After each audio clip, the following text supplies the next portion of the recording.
বাবা সেদিন বলতে তারার যে ঘটনাটা আছিল ঘটনাটার 2 দিন পরে আমার বাবার মোবাইলে নিয়ে গেছে পুলিশ। মোবাইল নিয়ে গেছে পরে তারপরে বাবা এর থেকেই একটা কেমন কেমন হইতাছে। এরপরে কয়েকদিন পরে ওই তো সোমবারে সোমবারে আবার তারা এর মা সুস্মিতার বোন আর সুস্মিতার মা তারা আইছিল আমার বাড়ির, আরও একজন মহিলা একজন পুরুষ আইছে কইছে। এরপরে আমার একজন বড় ভাই আছিল সঙ্গে যারা আসছিল তারা কে? তারা তো কইতেছে পুলিশের লোক। তারা কি মানে পোশাকি আছিল না, সিভিল ড্রেসে আছিল তারা। তো তারারে আমার বাইরে জিজ্ঞাসা যে কোনখানের পুলিশ, কি পুলিশ, তারা কইছে উষা বাজারের পুলিশ। তারা তো এরপরে বাইরে যখন ধমক টমক দিছে তারা গেছে। কতজন আছে? তারা তো একজন মহিলা একজন পুরুষ আছিল, আর সুস্মিতার বোন মা ছিল।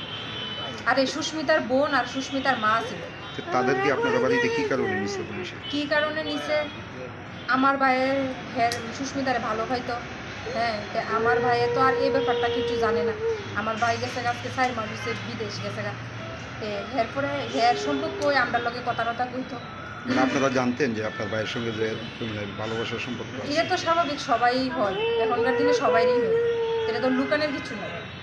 আমরাও জানতাম, সব কিছু জানতাম। তারপরে হঠাৎ করে রাত্রেবেলা, সোমবারে রাত্রেবেলা এর মা কিন্তু আমরা বাড়িতে কোনো দিন হয়েছে না। সুস্মিতা মাঝে মধ্যে আইতো, আবার যাইতো গা, কিন্তু হের মা কোনো দিন আমরা বাড়িতে আসে না। সেদিন রাত্রেবেলা আইসে পরে বাবু এটা দেখতে সেটা আরও আতঙ্ক হয়ে গেছে।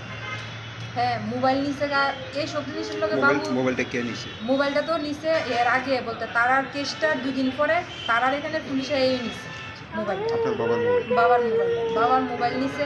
এরপরে কইছে বাড়ির থেকে বাড়িতো না, বিভিন্ন ধরনের কথাবার্তি কইয়া গেছে। তা আমার বাবা একজন নিরহ মানুষ, কাজ করে ভাত খায়, বাবার উপরে এত কি এর অত্যাচার। এরপরে সেদিন সোমবারে রাত্রেবেলা আইসে পরে বাবুরে এমন এমন কইছে তারারে খাওয়ানোর জায়গা টাকা দিত।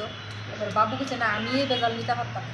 হ্যাঁ, আমার পোলা একটা বাইরে থাকে, আমি এই সব জিনিসের লোক জড়িত না, আমি ইটা নিতে পারতাম না। এবার তারা মিলে বাবুরে কইছে না, রাখ দিব।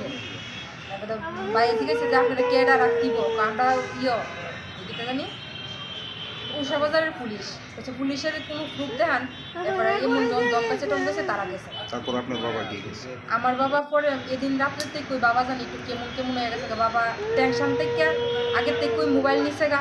বাবুর ইডা বয় যে বাবু তারা নিকিচ্ছু, হের নিকিচ্ছু, কিন্তু তারা কিন্তু এই ব্যাপারে কোনো কিছু তো জড়িত নাই। শুধু শুধু একজন সাধারণ মানুষের বাড়িতে তারা হেনস্থা করছে। বাবা এটা শোক ওই সোমবারে রাত্রেবেলার থেকে ওই বাবু জানি কেমন হয়ে গেছে গা। পরের দিন বলতে একটা মাথার একটা কেমন জানি হয়ে গেছে গা, কথা কইলে কথা উলট ফলট। তারা আইসে পড়তে একবার ঘরে যাইতেছে, একবার বাইরে আইতেছে। এরপরে দিয়া মঙ্গলবারে সকালবেলা বাজারে গেছে, ভালো বাজারে যে গেছে, মাও কইতে পারে না, ঘুমের থেকে মা ঘুমোই। তারপরে বাবু যখন বাজারে গেছে এমন এমন আইসে পরে হঠাৎ করে শরীর দিয়ে গাম পড়তেছে ইটের থেকে বাবু বিষ খেয়ে গেছে। জীবিত আনার পর মারা গেছে? জীবিত আনার পর আজকে মারা গেছে, আজকে সকালে।